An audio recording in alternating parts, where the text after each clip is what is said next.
La dinámica que vamos a tener es de entre 15 y 20 minutos cada uno de los ponentes y al final se va a hacer una ronda de preguntas. Adelante, doctor. Gracias a Alma por su presentación, gracias a los organizadores de esta jornada de Huelna que va del 23 de enero al 23 de mayo y que ahora toca un poquito recibirnos.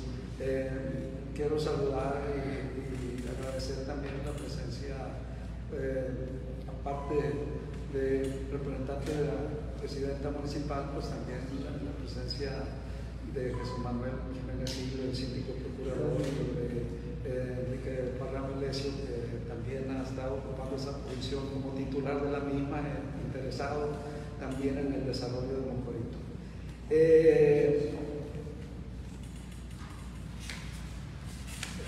Bueno, antes me gana la emoción familiar. A propósito que dice Alma que por aquí tiene sus raíces, pues aquí también las tengo yo y hoy mi madre había cumplido 99 años de existencia. Es el 23 de marzo del 25, así es que ya voy a saludar a mi tío Yumbe, Humberto Benítez, y a su mujer Eva, y los saludé ahorita antes de venirme para acá.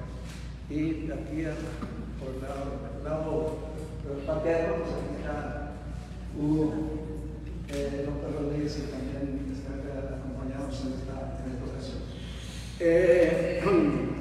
Pues sí, vamos a hablar de este personajazo, una gran figura mocoritense, sinaloense, mexicana, y luego nos gusta a los que hablamos de estos temas, que luego les damos dimensiones universales también, ¿no? Porque hay que dárselas también, ¿por qué no? Un mocoritense de dimensión universal, que en este caso, así lo he dicho para el caso de Eustaquio Huelna, y ahora lo digo para el caso de Rafael. Pero como los minutos ya me los tiene muy contados, entonces vale más, entremos rapidito. Le hice llegar un resumen a la propia Alma y ahora lo comparto aquí con ustedes, y creo que el maestro Catarino nos va a hacer el favor también de proyectar algunas láminas para ver algunos aspectos poco conocidos de nuestro personaje. Rafael, nacido en Mocorito el 23 de mayo de 1890, cuando Porfirio Díaz gobernaba el país y Francisco Cañedo el estado de Sinaloa,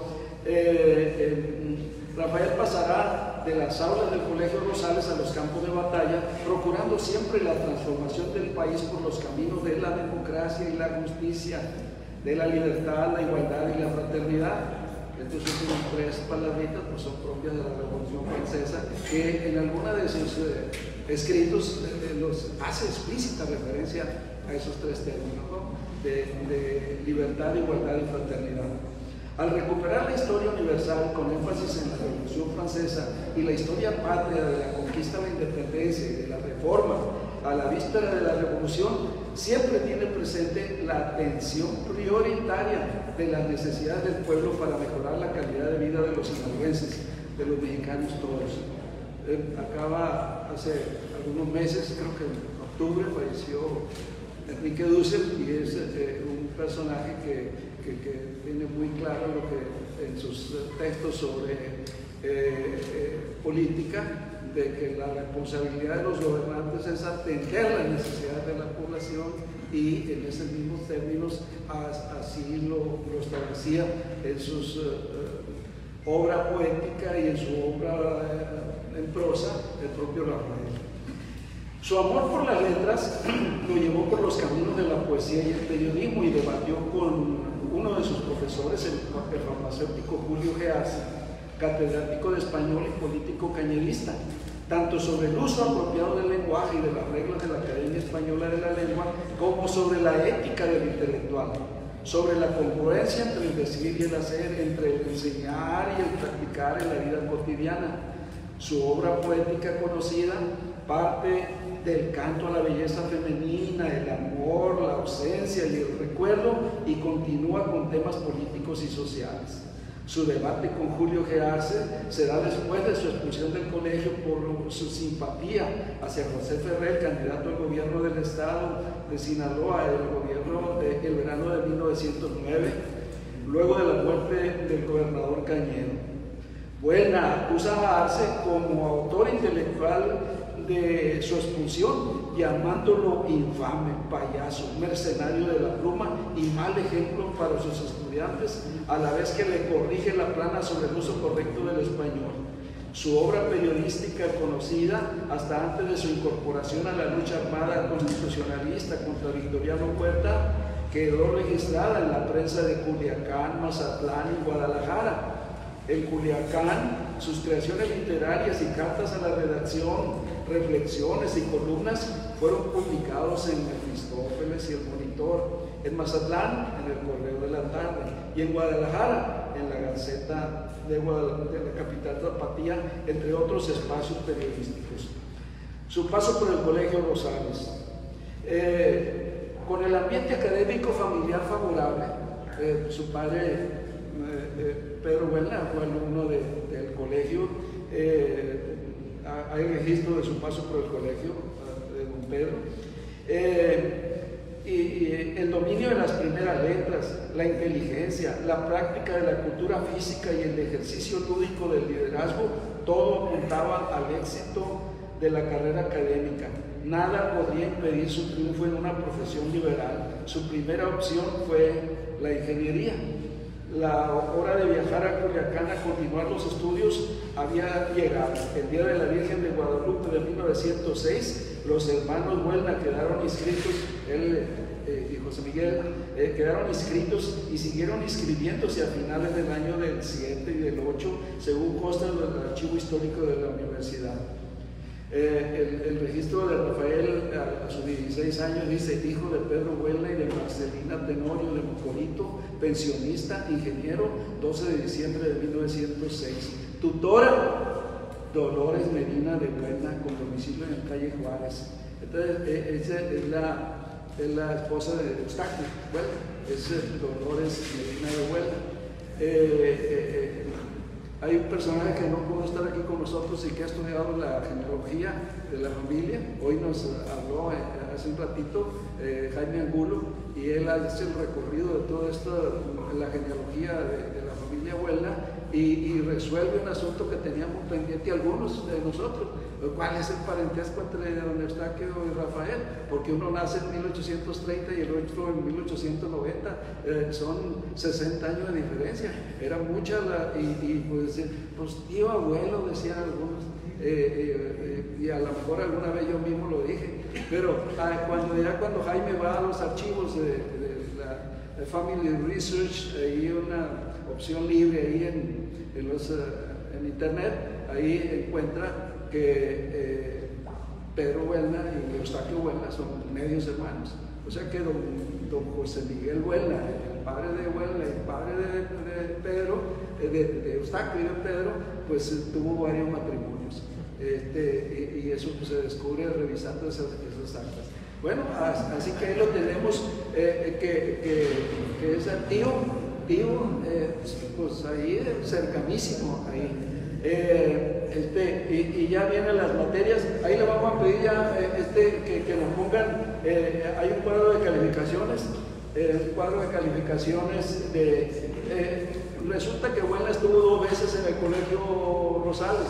Primero en los años 1907 y 1908, y empezó el ciclo de 1909 cuando viene la expulsión. Entonces, así que ahí tenemos que llevó el primer curso de matemáticas, el primer curso de francés, escritura, lectura, dibujo natural, primer curso de inglés, primer curso de francés, geometría y trigonometría rectilínea, teneduría de libros y correspondencia mercantil, primer curso de español y segundo curso de español.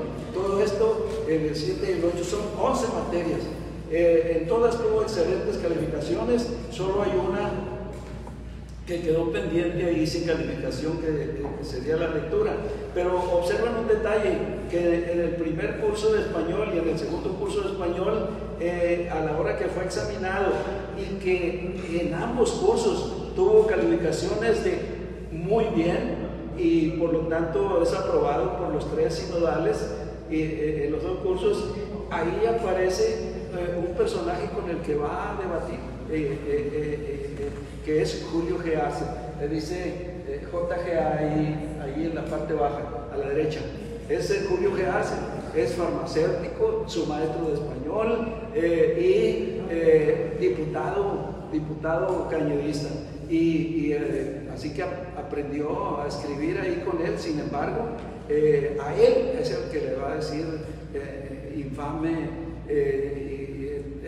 con una doble moral, porque va a ser el que va a estar en la expulsión de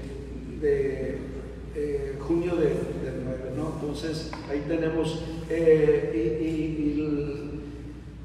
va a salir del estado, Huelna. Primero va a Mazatlán y ahí va a conocer al que va a ser después su biógrafo. Es un niño, unos 10 años de diferencia con Huelna.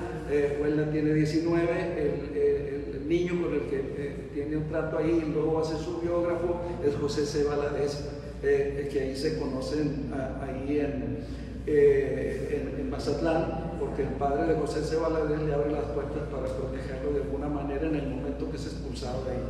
Bueno, como no nos va a alcanzar esto mucho, lo que sí sabemos y que ustedes deben saber es que está en Mazatlán, en Guadalajara, en México, va hasta Veracruz, viene ya con un grado militar, y regresa a Tepic, y en Tepic también es Martín Espinosa, el general y jefe político de ahí, pues lo hace coronel y es su colaborador cercano en el gobierno de Nayarit, ¿no? En Tepic. Pero ahí va a conocer a Luisa Sarría, con la que se va a casar, pero decide, después de que sale Porfirio Díaz y entra Madero, decide regresarse a continuar sus estudios. Y es ahí donde, en vez de la ingeniería, ahora va a continuar por la abogacía, va a ser licenciado. Por favor, la siguiente lámina. El 12 tiene un año intensísimo. Si en 2 años pasó 11 materias, en el 12 va a pasar en un solo año 10, casi las mismas que en 2 años, las va a acreditar. Y ahí tenemos las primeras: literatura, historia general, lógica, psicología, y vamos a ponerle la historia patria. De alguna manera cerraba su educación preparatoria.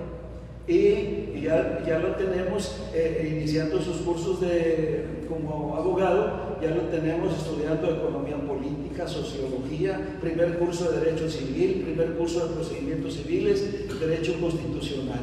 Entonces ya ahí está.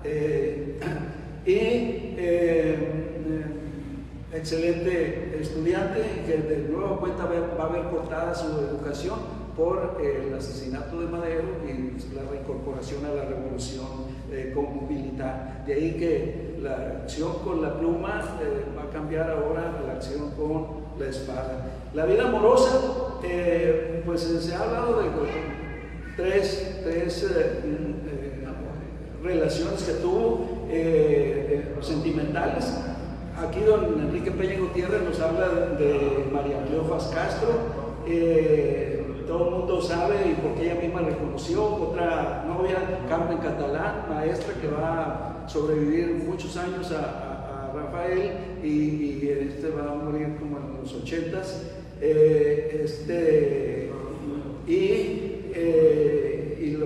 la que va a ser su mujer, con la que va a procrear 2 hijos, uno fallece tempranamente, Rafael, y Pablo, con el que tuve la posibilidad de saludarlo en 1990, con motivo del centenario del nacimiento de Rafael. Aquí estuvo en Sinaloa y en Mocorito, y ahí tengo alguna foto con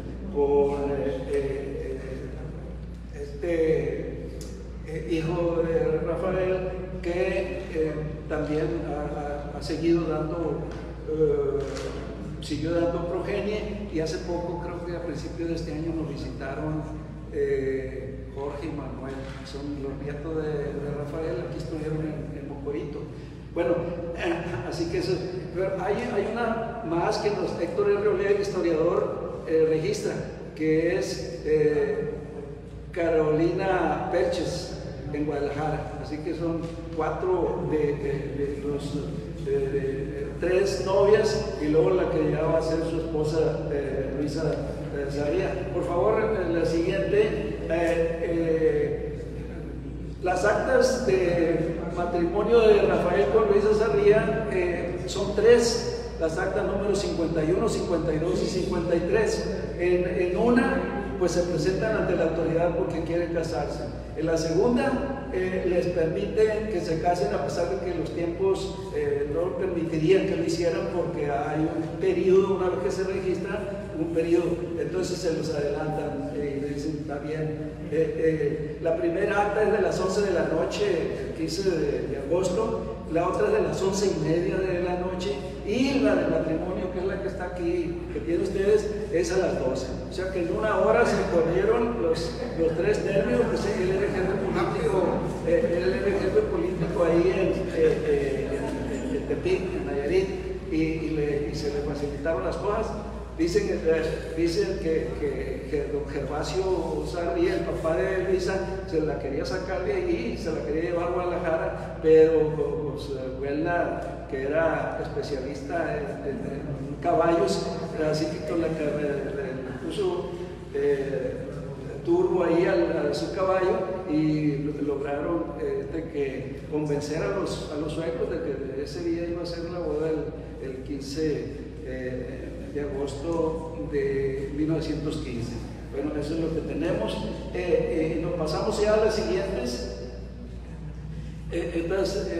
Esa pues es del archivo del registro civil de Aguacatlán, esa que vimos. Ahora, del archivo de la Defensa Nacional, por favor, la siguiente. Tenemos los grados que fue ganando como oficial de Estado Mayor, el coronel a partir del 1 de julio del 11, general brigadier por Carranza en 1913, y un año después ya se le reconoce como general de brigada por Aurelio Gutiérrez dentro de los días de la convención de México y Aguascalientes. Nos vamos para la siguiente, por favor. Nos la vamos a hablar esas siguientes láminas, pero ahí va su carrera militar. Ahí agradezco aquí a Saúl Armando, que es el que puso en mis manos el expediente Huelna, y me tiene comprometido porque sigue escribiendo sobre Huelna. Le vamos a tener que hacer caso, pero por lo pronto ahí está la hoja de servicio de Rafael. Y luego su desempeño como jefe político militar en Tepic ha sido motivo de controversia, como lo afirman José C. Valadez, su biógrafo, y Friedrich Katz, que tiene un libro como cerca de 1000 páginas sobre Villa, y ahí de alguna manera menciona a Rafael. Su conducta en la Convención Revolucionaria de México y Aguascalientes de octubre del 14 fue ejemplar. Buscó la unidad de los revolucionarios para atender la voluntad popular. Formó parte de la comisión convencionista junto al general Felipe Ángeles para incorporar al general Zapata a los trabajos de la convención. Insistió en que la convención participaran solo jefes militares con mando de tropa y contribuyó junto a su padre, don Pedro, al diseño del programa de transformación democrática del país con justicia y libertad, lo que sería el programa de reformas económicas y sociales de la Convención de Aguascalientes y los días que siguieron. Y pues abusando aquí de la moderadora, pues me permito compartir con ustedes los siguientes 2 párrafos, que es su legado por la transformación de México, de nuestro personaje. El gran legado de Huelna, a 100 años de su muerte, de su sacrificio, de su inmolación, es la actitud crítica permanente ante la antidemocracia, la imposición, el autoritarismo y la injusticia. Crítica respaldada por la acción, y ahí su determinación de ser siempre fiel, siempre siempre leal a sus convicciones libertarias y democráticas, enarbolando la consigna francesa de libertad, igualdad y fraternidad que ya habíamos hecho referencia. Consecuente en el pensar, decir y hacer, criticó a sus maestros infames, como es el caso que ya vimos, al régimen porfirista, a los revolucionarios, o sea, fue autocrítico, y a quienes estaban iniciando la institucionalización de la revolución por caminos que le parecieron contrarios al sentimiento popular. Fue ferrerista contra Pedro, eso que no pudimos hablar ahora, pero fue una candidatura que hizo una campaña estatal.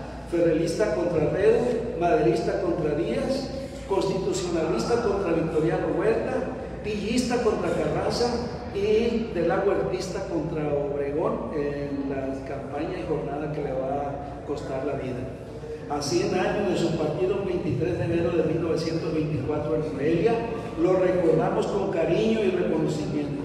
Hoy descansa en la rotonda de los sinaloenses ilustres en Culiacán, luego de que sus restos mortales hicieron el recorrido de Morelia a la capital sinaloense en 1935, recibiendo el homenaje popular en las principales ciudades del recorrido, y desde hace 70 años la Federación de Estudiantes Universitarios de Sinaloa, la FEUS, le rindió tributo colocando una placa de bronce en el edificio central de la Casa Rosalina, en la que se le caracteriza como un granito de oro desprendido de las vetas del ideal revolucionario, ideal que ahora se traduce en la imperiosa necesidad de contribuir día a día en la transformación de México por los caminos del nuevo humanismo, de un desarrollo verdaderamente humano para todos los mexicanos.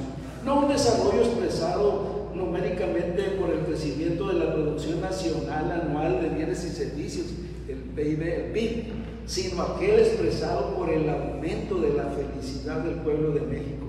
Las enseñanzas de Huelna nos encaminan por esta última dirección. Gracias.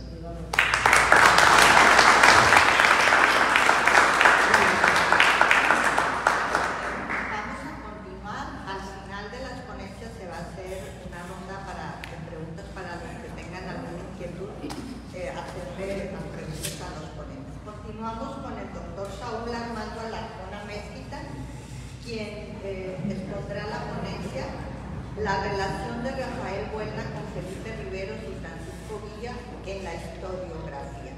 Voy a hacer igualmente que con el doctor Rigoberto una breve semblanza sobre el perfil del doctor Saúl Armando. Saúl Armando Alarcón Amezquita es licenciado en Economía, maestro y doctor en Historia por la Facultad de Historia de la Universidad Autónoma de Sinaloa, con la tesis Constitucionalismo y Convencionismo en Sinaloa 1913-1917. Fue presidente del Consejo Directivo del Colegio de Historiadores de Sinaloa durante el periodo de 2018 al 2020.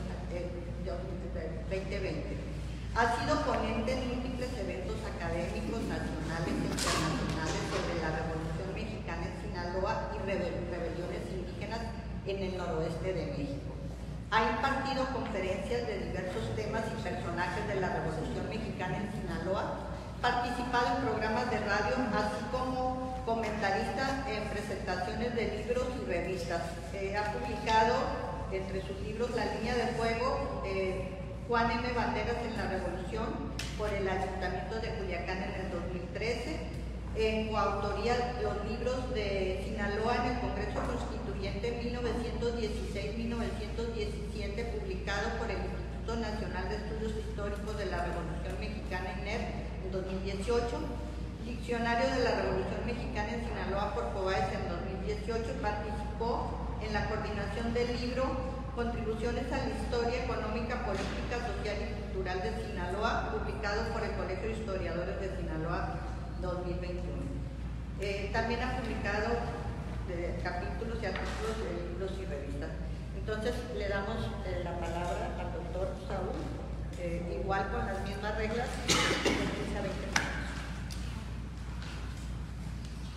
Por mi parte, como ya lo mencionó la compañera Alma, me voy a referir a la relación de Rafael Buelna con Felipe Riveros y Francisco Villa en la historiografía. Me voy a referir particularmente a los libros de José C. Valadez, Las Caballerías de la Revolución, y al libro de don Héctor R. Olea, titulado Breve Historia de la Revolución en Sinaloa.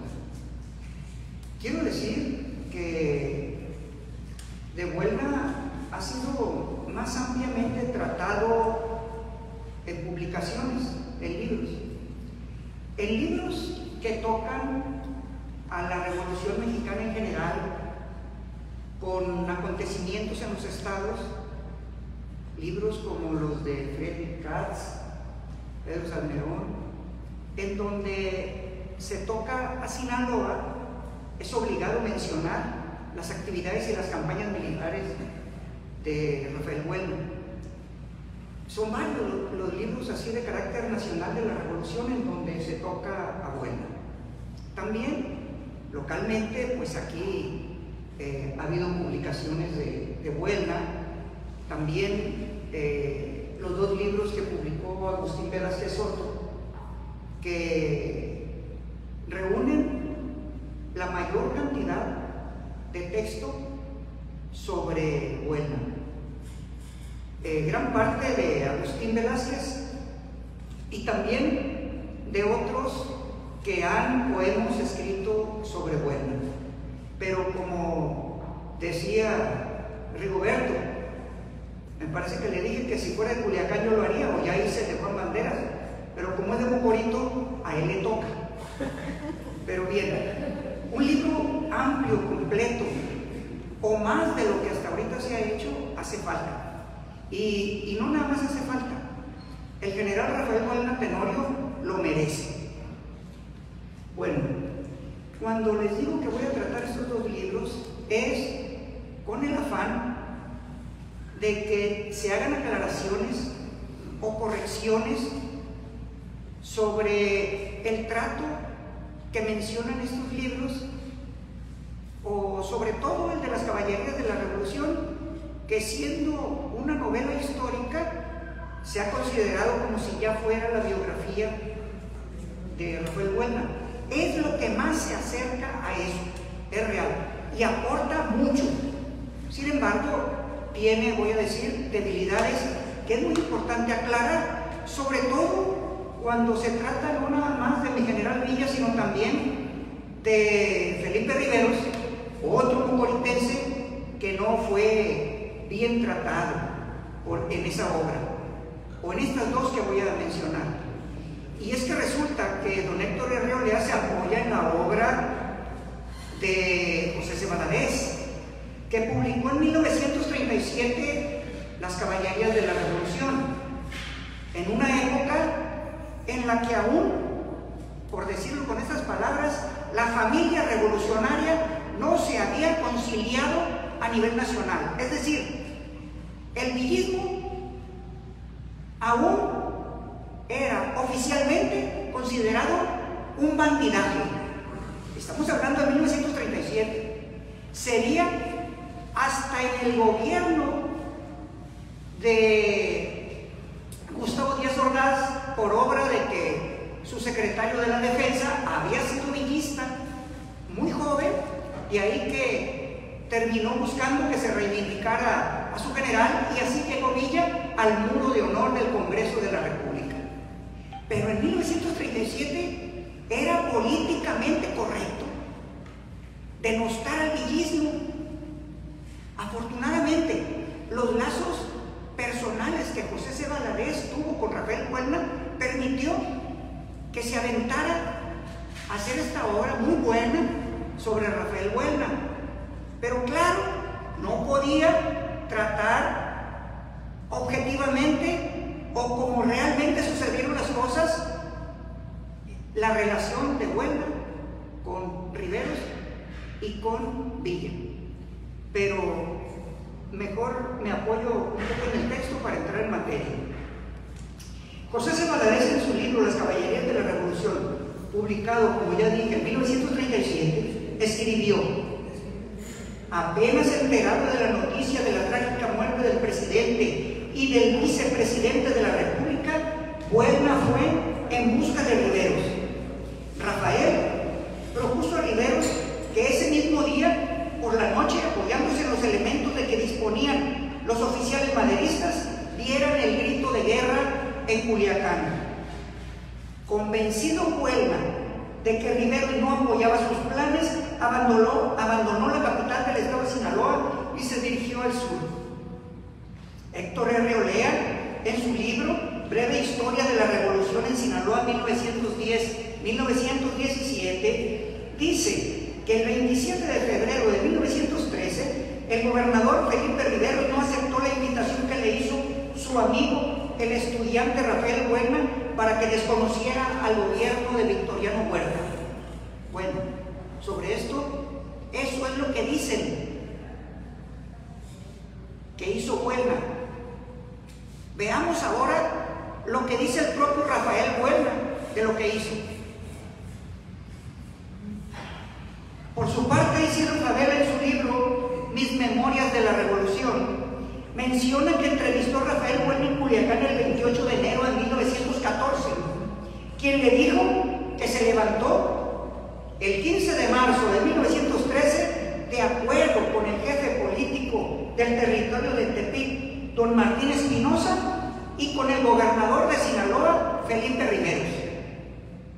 Desde un principio, hasta mocoritenses, antiporfiristas, hasta por familia. Desde entonces tenía lazos de amistad y de identidad ideológica y política con Felipe Riveros, Rafael Buelna. Y siempre, durante el transcurso de la revolución, los tuvo. Y aquellos, como Salmerón, como Friedrich Katz, principalmente Katz, que estudian las corrientes al interior del villismo, identifican como del mismo grupo político a Maytorena, a Gagiola, a Riveros y a Rafael Buelna. Siempre. Desde mayo de 1913, los constitucionalistas sinaloenses habían establecido su cuartel general en San Blas, distrito del Fuerte. El 1 de julio, Felipe Riveros, gobernador y comandante militar constitucionalista de Sinaloa, instaló su gobierno en San Blas. José C. Valadez, en su libro Las Caballerías de la Revolución, también escribió: al llegar a San Blas, el coronel Buelna comunicó a Riveros su resolución de marchar al territorio de Tepic para iniciar la campaña contra los gobiernistas. ¿Y con qué elementos cuentas?, preguntó Riveros, sorprendido por la audacia del joven. No tengo más que a mi asistente, respondió resuelto Rafael. Y con el asistente vas a hacer la campaña de Tepic, añadió con jiribilla el gobernador. Con el asistente por ahora. Más tarde ya veremos, confirmó el coronel.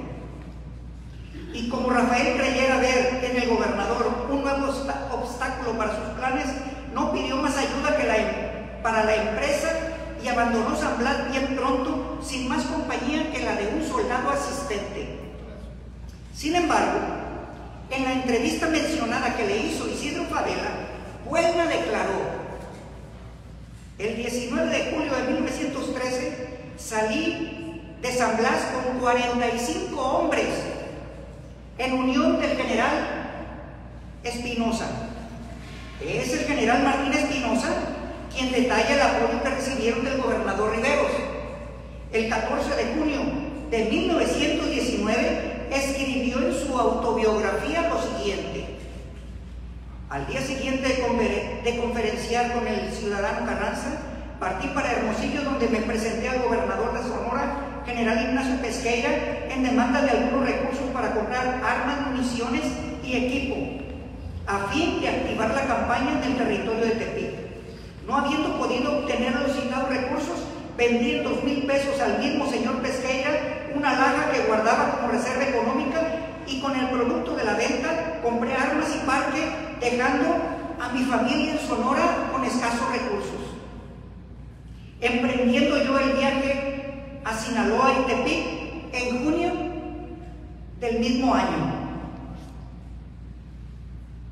a fin de organizar mi campaña en armonía con la que estaba emprendiendo en Sonora el general Álvaro Obregón, conferencié extensamente con este en sus campamentos de Guaymas, mereciendo su aprobación en planes militares y recibiendo instrucciones suyas que lo perfeccionaron, continuando mi viaje hasta San Blas, Sinaloa.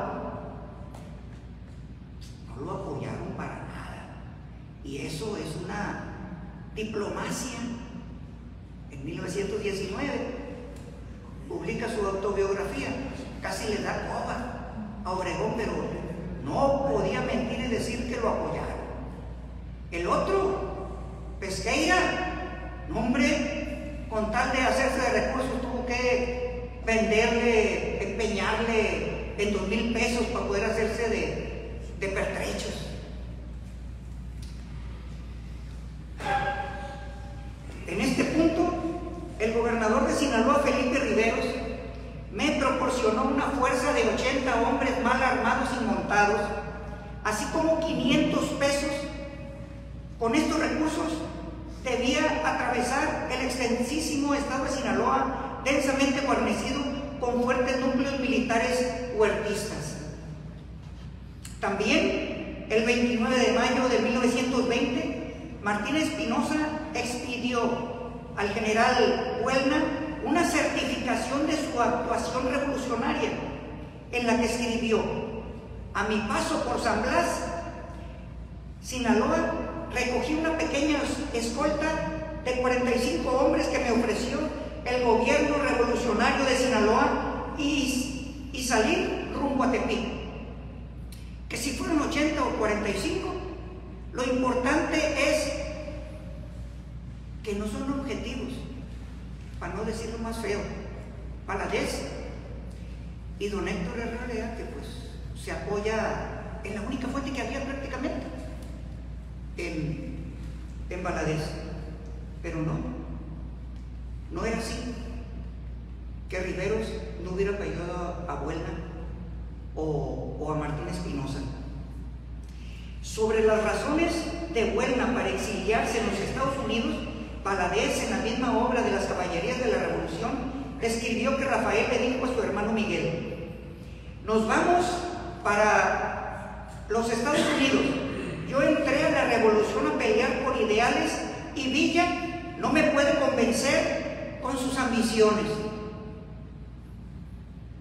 Los políticos y los de la cultura del régimen en ese tiempo le han de haber aplaudido a José C. Valadez al decir eso, de que abandonó Buelna a Villa porque era un ambicioso.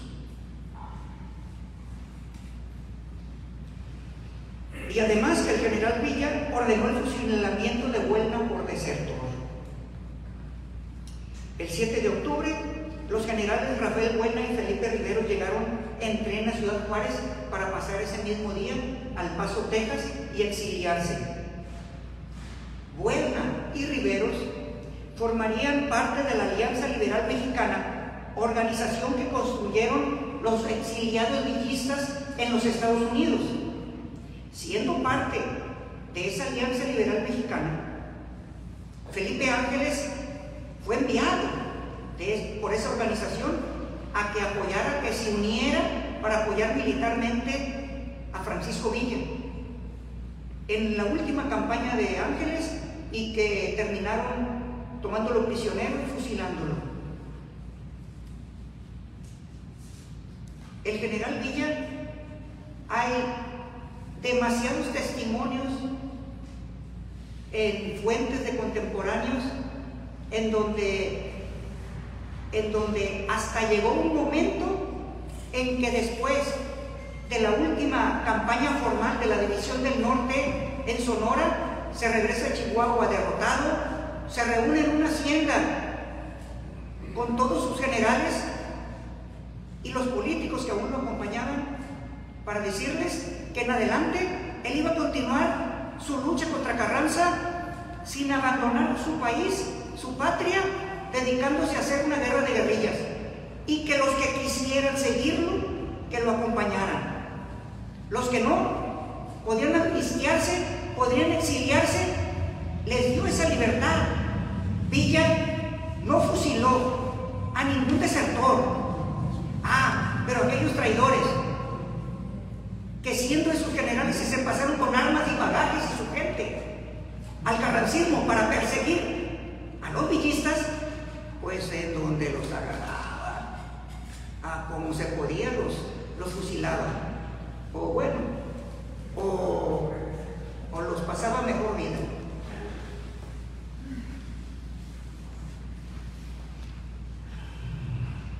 Alma, ¿cómo estoy en los tiempos?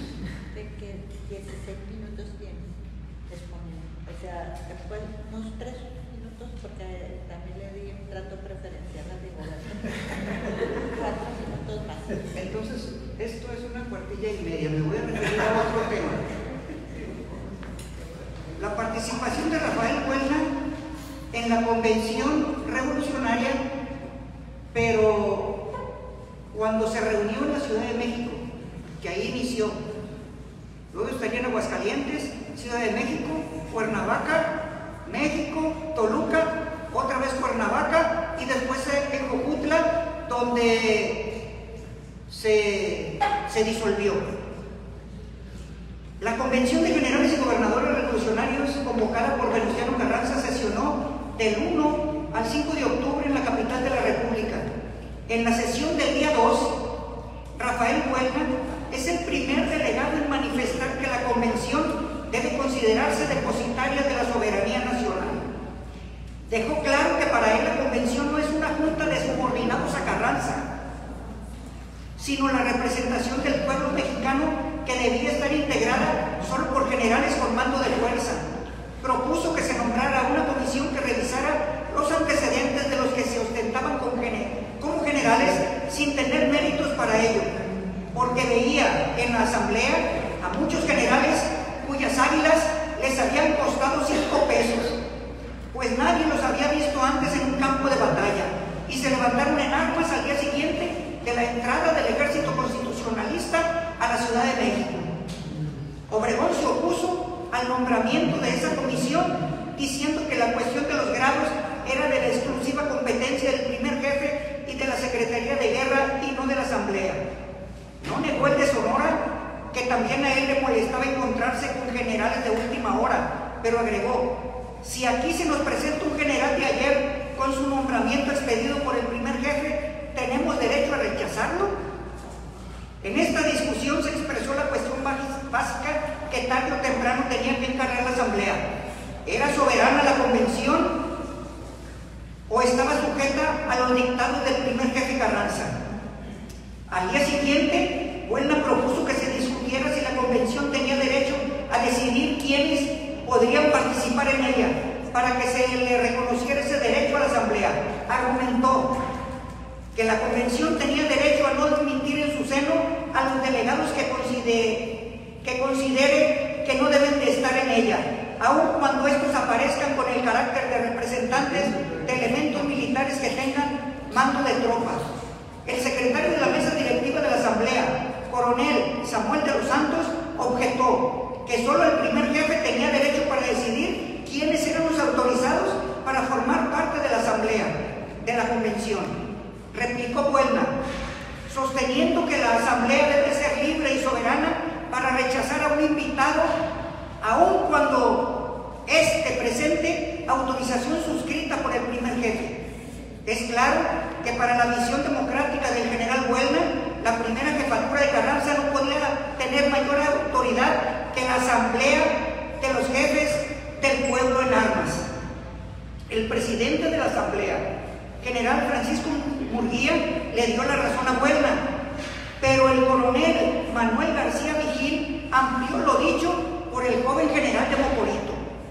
La Asamblea debe declararse soberana y no sujeta a dictaduras, porque entonces sería labor estéril si los dictámenes aprobados o desechados por la Asamblea fueran nulificados por una plumada del señor Carranza.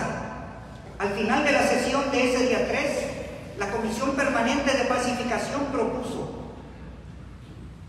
que tenga lugar en Aguascalientes una convención de generales del ejército constitucionalista o de sus representantes militares para resolver la forma de gobierno que subsista mientras se restablece el orden constitucional. Buelna estuvo entre los firmantes del documento junto con los generales Álvaro Obregón, Lucio Blanco, Ramón F. Iturbe y algunos otros. El 10 de octubre, en Aguascalientes, continuaron las sesiones de la convención. Muchas gracias por su atención.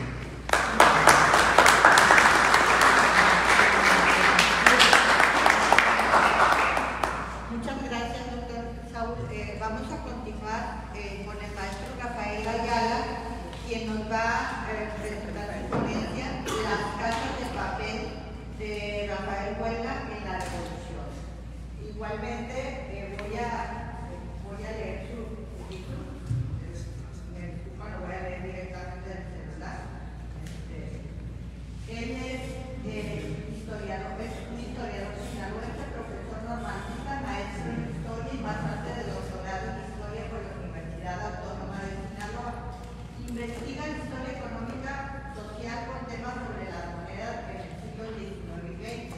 Además estudia las devociones y la iconografía religiosa en Sinaloa. Ha impartido diferentes cursos, conferencias y ponencias a nivel estatal y nacional. Ha sido maestro y tutor de tesis de licenciatura y maestría. Ha participado como invitado en los programas de radio para conversar sobre la historia sinaloense. Tiene artículos publicados, capítulos de libros sobre la moneda en Sinaloa. Ha coordinado libros sobre la historia de Sinaloa. Fue presidente del Colegio de Historiadores de Sinaloa.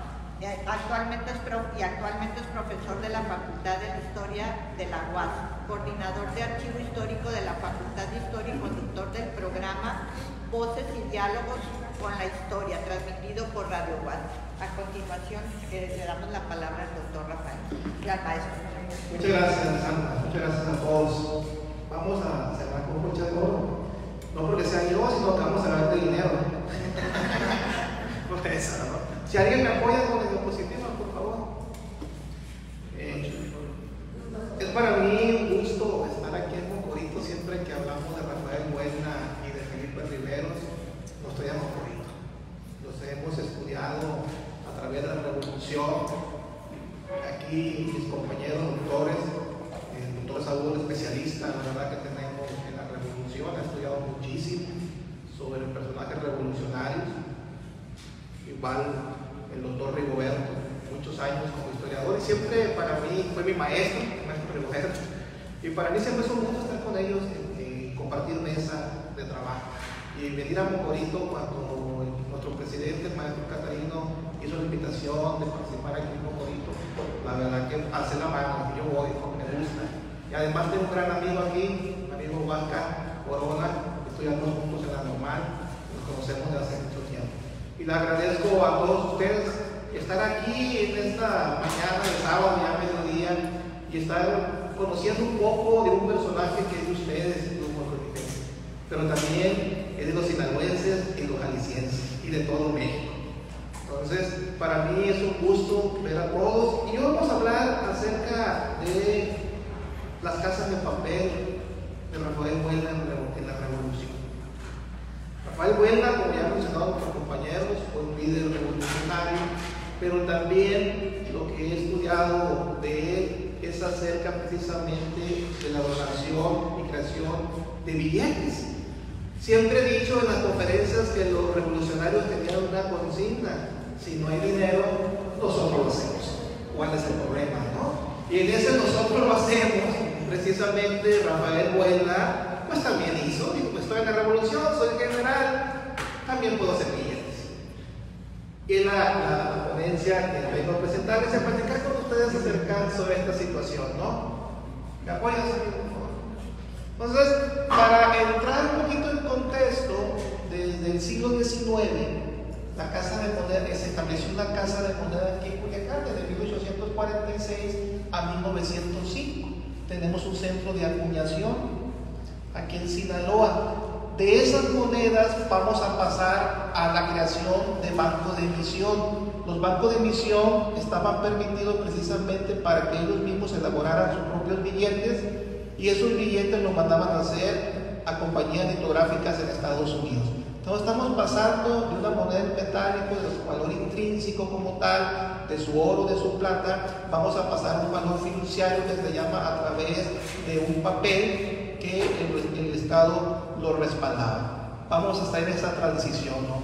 Posteriormente, aquí como vemos, es una moneda acuñada en Culiacán, en la Casa de Moneda de Culiacán, y ese es un billete directamente emitido por el Banco Occidental de México en San Blas, en Mazatlán, ¿no? Entonces vamos viendo esa conversión, pero ¿qué va a pasar? En 1905 se estableció una ley monetaria por el presidente Porfirio Díaz y su secretario Lima Arturo, donde establecieron que iban a cerrar todas las casas de moneda foráneas y que ellos, el gobierno, iba a ser el único que iba a emitir moneda. Sin embargo, le dio la autorización a los bancos de emisión de elaborar sus propios billetes. Por un lado, controlaba la emisión monetaria, pero por otro lado, daba para que los bancos de emisión elaboraran sus propios billetes. Entonces, de 1905 a 1913, el país tenía ya establecido un sistema monetario. Pero ¿qué sucede en 1913 con la revolución? Pues vamos a pasar de un billete de banco a un billete revolucionario. Este billete que ustedes lo están viendo, estamos viendo un billete precisamente de Álvaro Obregón cuando estuvo en Culiacán. Los jefes revolucionarios, lugar donde estaban, lugar donde emitían papel moneda. Ellos no iban caminando. Álvaro Obregón, si nosotros le seguimos el rastro, por dónde pasó, pues vamos a apoyarnos con la elaboración de sus propios billetes. Aquí donde entra Rafael Buelna. Rafael Buelna, precisamente, ¿sí? Esa firma que vemos nosotros, Rafael Buelna, viene en uno de sus billetes, ¿no? Es una firma muy bonita, ya se la puse aquí para que ustedes la observaran, y aquí tenemos a nuestro general Rafael Buelna Tenorio. Y vamos a hablar precisamente que estamos de monedas y billetes. Entonces, durante el siglo XIX vamos viendo esa transición de moneda metálica a billetes de banco y de billetes de banco a billetes revolucionarios. ¿Qué va sucediendo? Una de las primeras monedas, de hecho, a Rafael Buelna en la historia monetaria, en la historia numismática monetaria, está considerado como el primer revolucionario en todo México que elaboró monedas. Está considerado así. Y estas monedas ha habido un poco la polémica, ¿no? Entonces aquí tenemos estas monedas, ¿en dónde las hacían? En moldes de arena. En moldes de arena, y lograron hacer bastante, ¿no? Esta fue la primera, está considerada como la primera moneda revolucionaria. Y ahí tenemos nosotros la moneda de Buelna Carrasco, siempre eso, si es el gobierno constitucionalista, si es el general Carrasco, pero actualmente se llama moneda Buelna Carrasco. Entonces esta moneda sí tenía y empezó a circular, pero aquí se dieron cuenta de algo los revolucionarios. No era negocio hacer moneda metálica, porque llevaba un proceso más minucioso, tenían que tener mineral, tenían que fundirlo, tenían que hacer moldes, tenían que acuñarlos. Por lo tanto, mejor optaron por hacer billetes, ¿sí? Entonces, esta moneda en la numismática nacional y en la historia de la monetaria en México es considerada como una de las primeras monedas revolucionarias hechas por el general Rafael Buelna. ¿Qué va sucediendo aquí? Cuando estuvo precisamente los billetes de Buelna en el Rosario, Sinaloa, ahí sí podemos decir que también es una cuna de elaboración de billetes revolucionarios de Rafael Buelna. Entonces, como les mencionaba ahorita, nosotros vamos a ir siguiendo a los revolucionarios a través de las huellas que dejaron a través de sus billetes. Entonces, vamos pasando a la otra y vamos a ver nosotros estos billetes revolucionarios. Aquí todavía está como coronel, el coronel Buelna, ¿no? Tenemos su firma, en algunos sí tenían su firma de puño y letra, en otras ocasiones, porque también era firmar muchísimos, en algunas ocasiones sí firmaban ellos con puño y letra y en otras no, ponían solamente su nombre. Los que sí firmaban por regular eran los cajeros. Ahí tenemos un billete de 50 centavos, de $1. Tenemos también el billete de 5 pesos, ¿sí? Y el de 20 pesos. No hubo billetes de 10. Yo no sé por qué no los hicieron, pero no hubo billetes de 10, se brincaron al 20, ¿no? Estamos teniendo nosotros ya una forma, y la pregunta es, bueno, ¿y por qué los hacían? Para sus tropas, para pagar todo lo que tenían que pagar, para pagar a su ejército, y en muchos de ellos por la parte de atrás y enfrente también decía, está decretado y para su circulación. Como mucha gente los empezó a rechazar, pues le pusieron otro decreto por circulación forzosa. O lo recibes o me llevo tu mercancía, ¿no?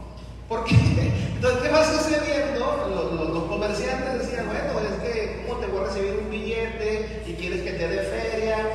Y en muchos me encontraba en los periódicos de la época revolucionaria que establecían, bueno, no hay feria, no tenemos feria, cerraba. Porque pues me daban un billete y yo tenía que dar feria en metálico, en plata, en cobre, en oro, pero tenía que dar feria, ¿no? Entonces, ¿qué va sucediendo aquí? Aquí tenemos algunas firmas sacadas precisamente de los billetes que nos van contando una historia. Yo siempre digo, los billetes nos cuentan historia de México. En este caso nos están contando una historia revolucionaria de algún personaje.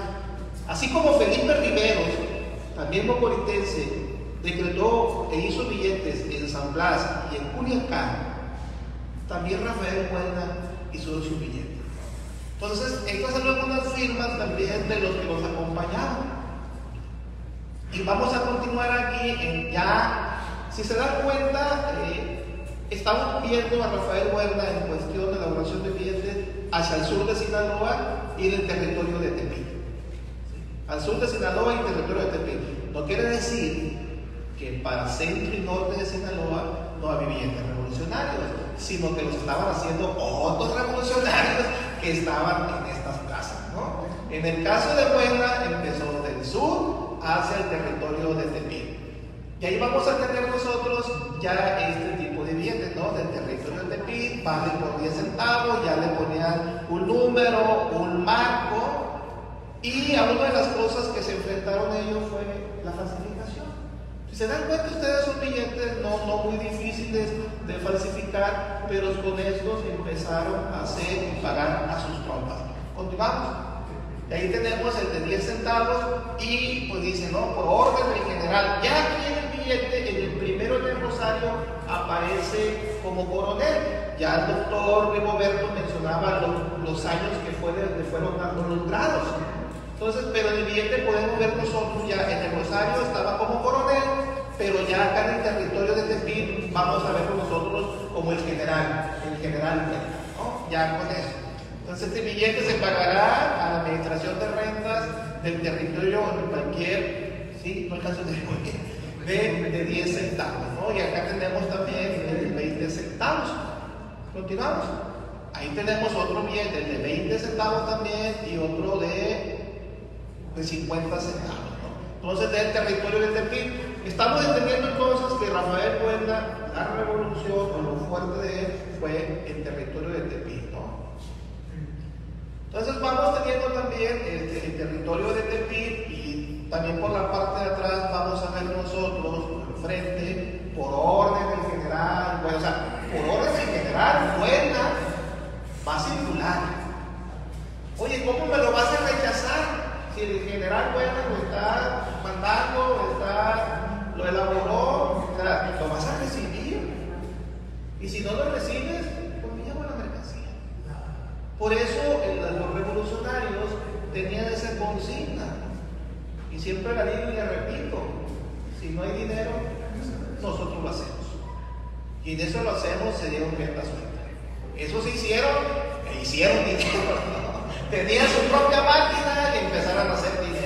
Entonces, pero también si estudiamos las complicaciones nosotros del sistema monetario en esa época, también vamos a ver conflictos. Sin embargo, en una ponencia que estuve con los doctores Gustavo Aguilar, el maestro, el doctor Carrillo, sobre la economía de la revolución, pues también debatiendo, nos dimos cuenta, ¿sí? o estamos ahí, y estamos diciendo que gracias también a que los jefes revolucionarios elaboraban sus propios billetes, también la economía en la época de la revolución estuvo flotando, ¿no? porque había circulación, sí localmente, pero había.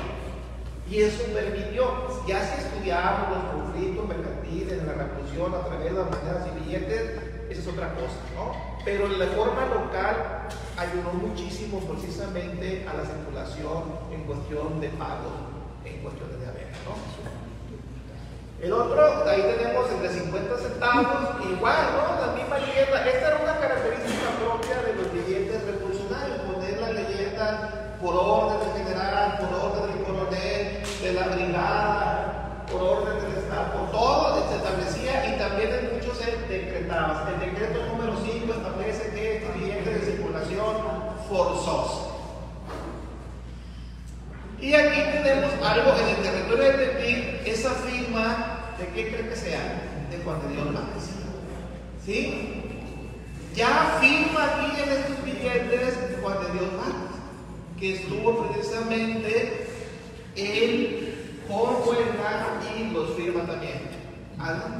Y vamos a tener este billete de $1 del territorio de Tepic, vale por $1, ya firmado precisamente por Juan de Dios Vázquez. Es un billete que circuló, y ya vemos una firma de un cajero realmente ya de puño y letra, y tenían más validez, ¿no? ¿Por qué? Porque se acuerdan que ya lo está firmando también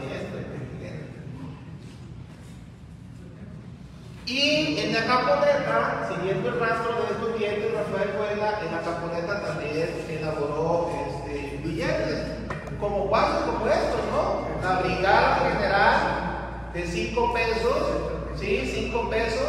Y aquí hay algo muy importante, si se dan cuenta, ya empiezan como que a elaborarlos un poquito más. Ya tenemos aquí el gorro frigio que vemos, el sol resplandeciente. Esta imagen nosotros la vamos a ver muchísimo en las monedas del siglo XIX.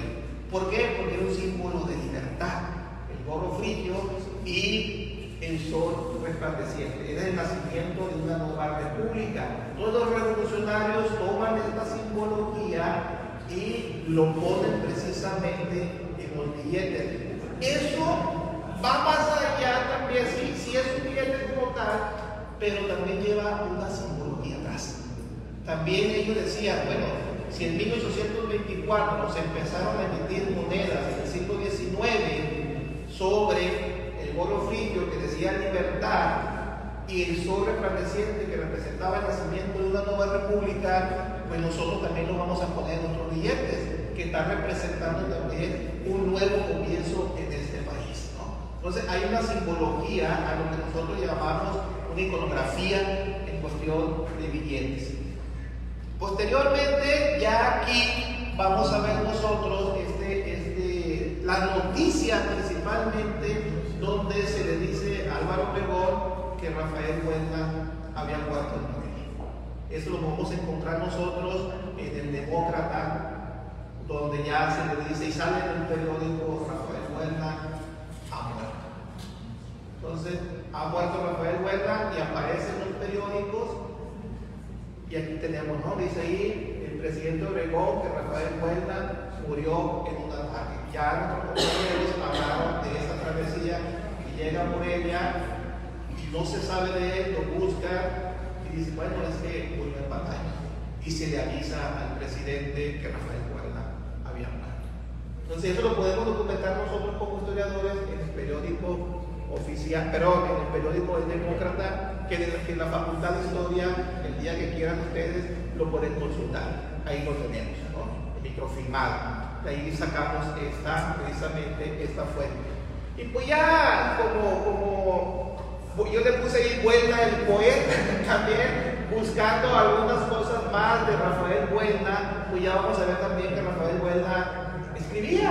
Ya vemos aquí también un libro acerca de la poesía de Rafael Huelga, ya salimos un poquito también, cuando escribía en un periódico, vamos a ver a mi alma,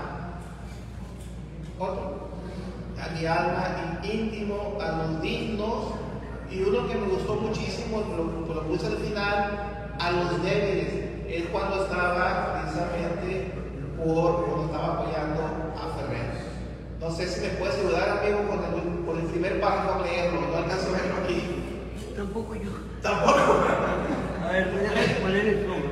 ¿Sí? A ver si con eso se puede. Entonces, precisamente es decir, estamos en cuestiones de...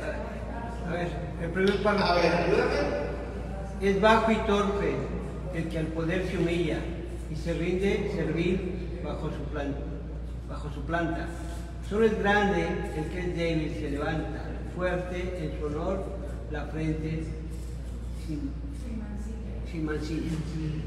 Me gustó muchísimo precisamente esta parte porque refleja lo que era bueno, ¿no? Un luchador de decir, vamos a trabajar, vamos a salir adelante, no nos vamos a humillar, ¿sí? Era la valentía que él tenía. Entonces también, no únicamente con las armas luchó, no únicamente con los billetes pagó, sino también luchó a través de la pluma. Y estos versos, y este último verso, precisamente nos habla de esa valentía de Buelna, ¿no? Entonces, el granito de oro para los corintenses. Muchas gracias.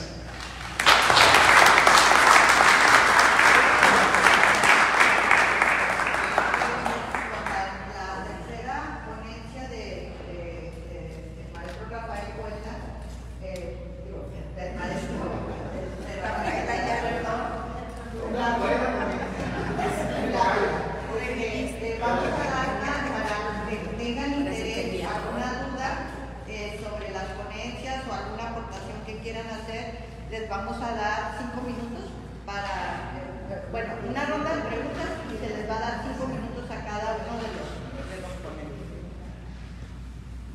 ¿Me permite?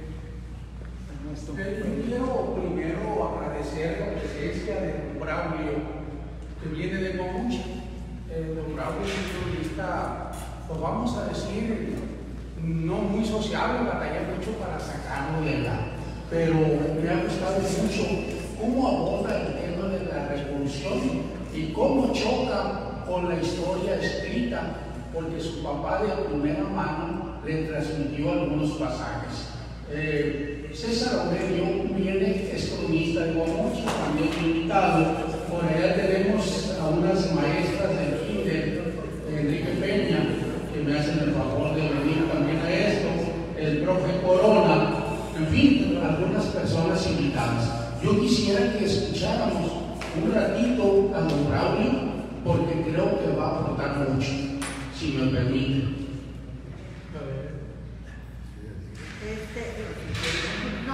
Buenas tardes. Sí me pasa, nomás lo que quería comentar es lo del tiempo, ¿no? Está bien. 5 minutos, don Braulio. No, es de todos los compañeros, ¿no? 5 minutos para todos. Sí, digo porque ya estamos por el tiempo. No digo que con todo respeto. Es para mí un honor y una satisfacción estar con personas tan inteligentes, intelectuales.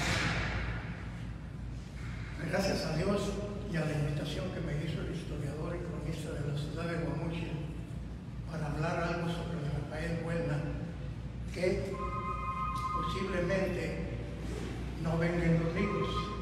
Yo soy hijo de un militar, de un teniente coronel de caballería que conoció estas gentes. Por ejemplo, en la historia hay una foto que su historial es la más vista en todo el mundo, la del Che Guevara.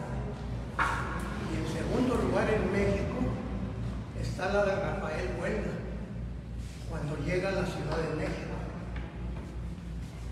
Antes, aquí había una foto de él. Y preguntando anécdotas del general Buelna, iba montado en un caballo torcido que se llama el Mongueño. Le puso ese nombre en honor a una familia mongueño que se lo regaló.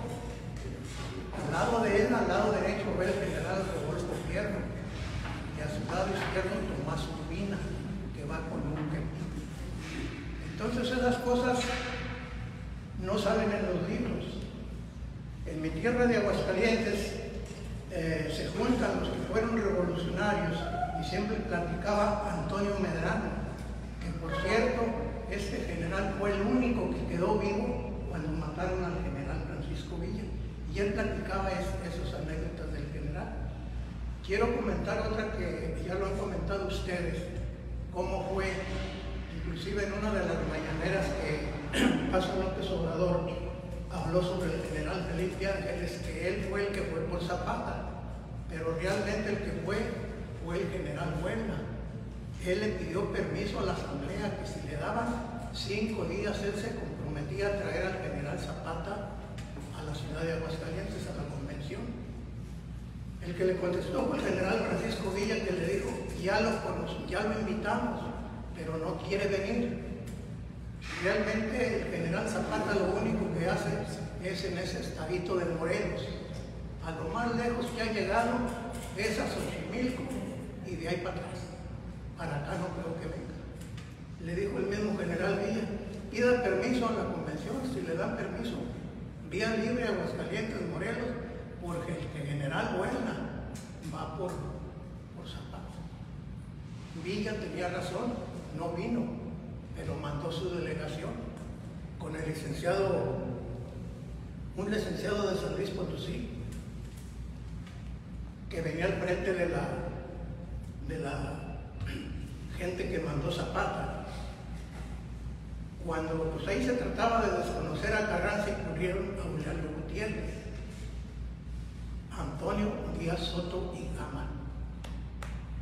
Empezaron a firmar los acuerdos en la bandera, pero él se dirigía en una forma despreciativa a la bandera.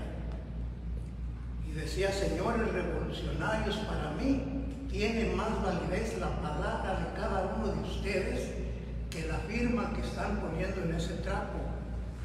Ese trapo es una de las historias que tanto daño le han hecho al país. Por si no lo saben, es necesario que lo sepan. Ese trapo lo mandó a hacer un traidor a la patria, como fue Agustín de Iturbide. Sacó la pistola y un capitán, en ese tiempo era el capitán Bandera, después llegó a ser general. Ahí está una calle en Culiacán que así se llama, General Bandera.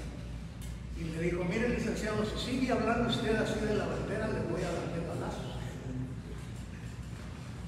Y le dijo el licenciado, mire, capitán, yo me doy de balazos con usted, con el que sea, porque en eso andamos.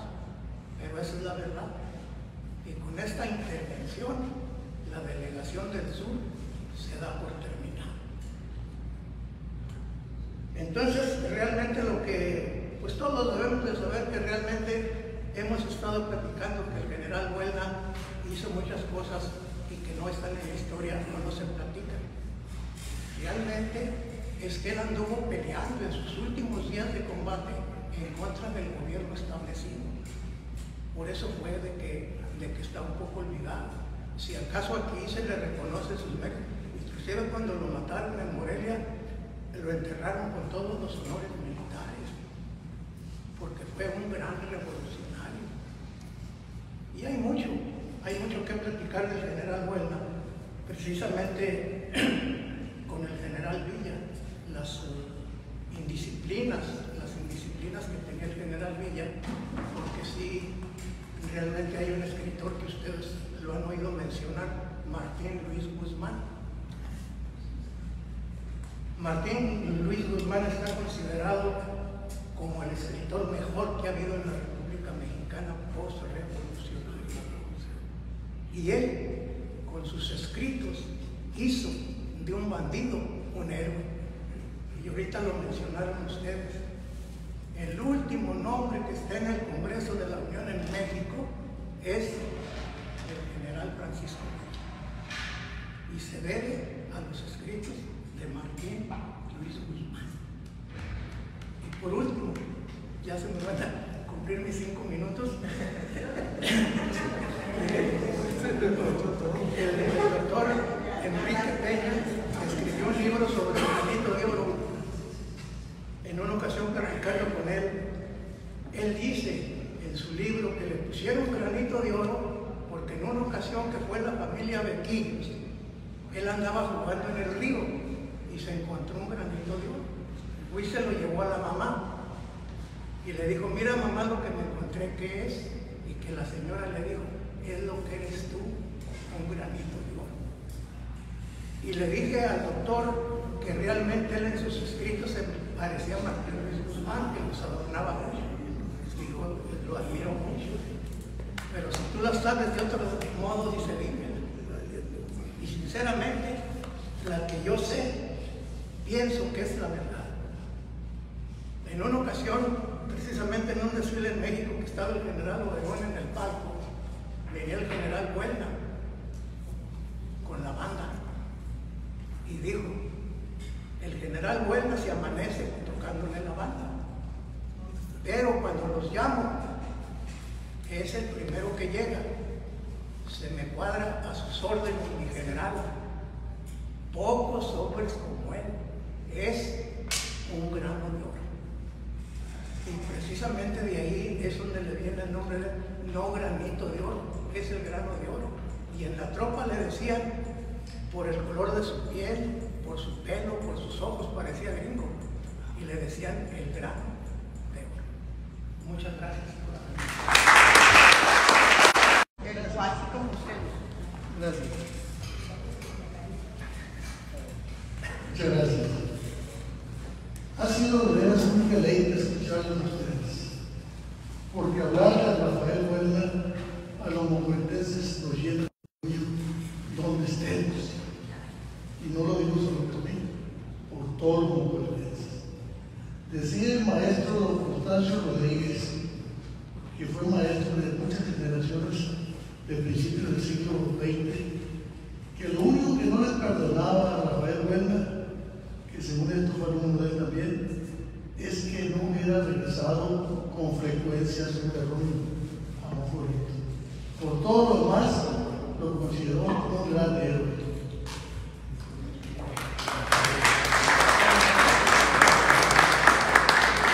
¿Alguien más que quiera participar? Bueno, miren, yo dos elementos para concluir sobre las ponencias, me pareció muy interesante lo del tema de las monedas, de acuñar las monedas, pero también los revolucionarios cuando iban por los caminos donde iban en sus batallas, también iban creando amistades y también iban dejando otro tipo de huellas, ¿no?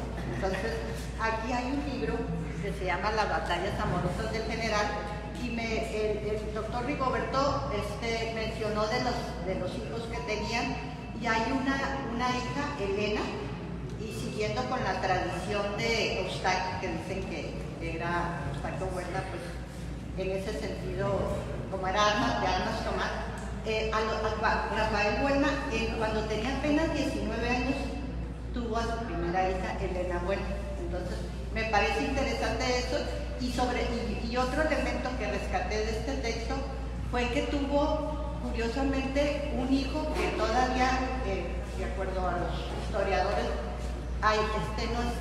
está en debate si es su hijo o no, pero es un hijo, siguiendo con la tradición rebelde de Rafael Buelna, que tuvo en sus andanzas, que también la menciona, que se llamaba Rafael Galván, y como líder sindical, que fue fundador del sindicato de electricistas, su seudónimo era Martín Buelna. Curiosamente, digo, está en debate, pero él nació en Uruapan, y entonces son elementos que también ayudan a entender la vida de un personaje tan complejo como Rafael Buelna. Y ya para cerrar, pues que lleva muy bien su nombre, Rafael Buelna Tenorio, ¿no? Por ese tipo de situaciones. Y pues yo cerraría la mesa, y pues ya lo damos por terminado. Muchas gracias a nuestra moderadora, que tuvo bien pues dirigir esta mesa redonda, la cual ya está concluyendo, y vamos a continuación a proceder a la entrega de mención de reconocimientos a nuestros ponentes.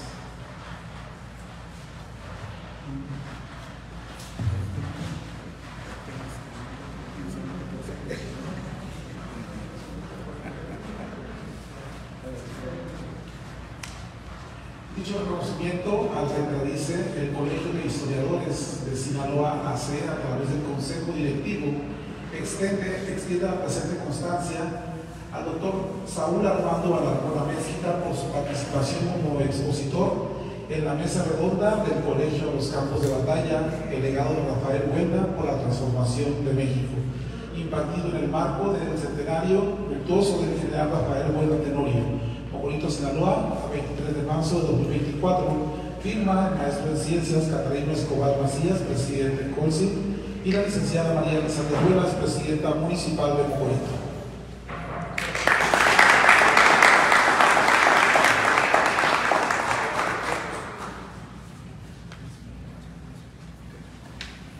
También recibe esta constancia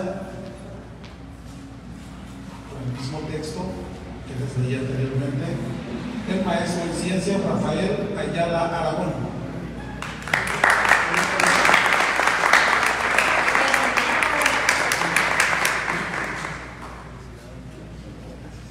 Muchas felicidades. Así como también recibe su merecida constancia el doctor Rigoberto Rodríguez Benítez.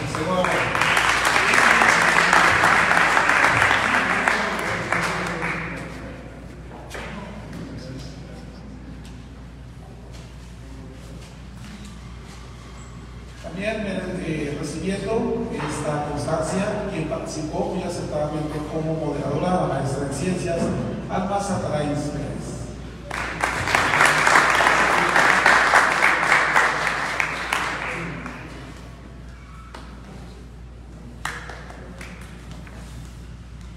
Y por supuesto también recibiendo su constancia como una excelente anfitriona y participante en la organización de esta mesa redonda, la directora del Instituto Municipal de Cultura de Mocorito, licenciada María Guadalupe Payán Gutiérrez.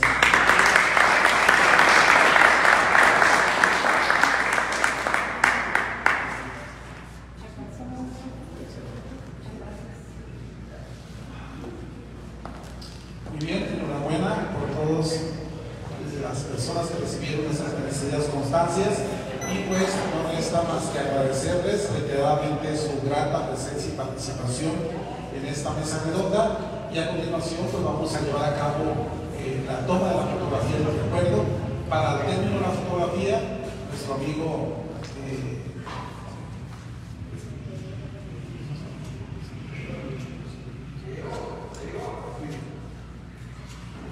por acá tenemos otra constancia que va dirigido precisamente a la licenciada María Elizabeth Ruelas, presidenta municipal de Mocorito, recibida de manos de su representante, el maestro José Ismael Insunza Sosa.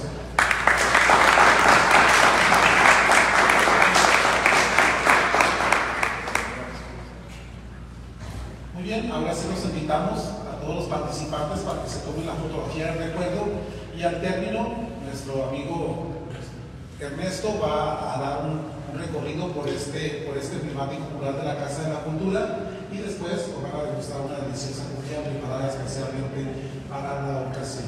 Muchísimas gracias por su atención y buenas tardes.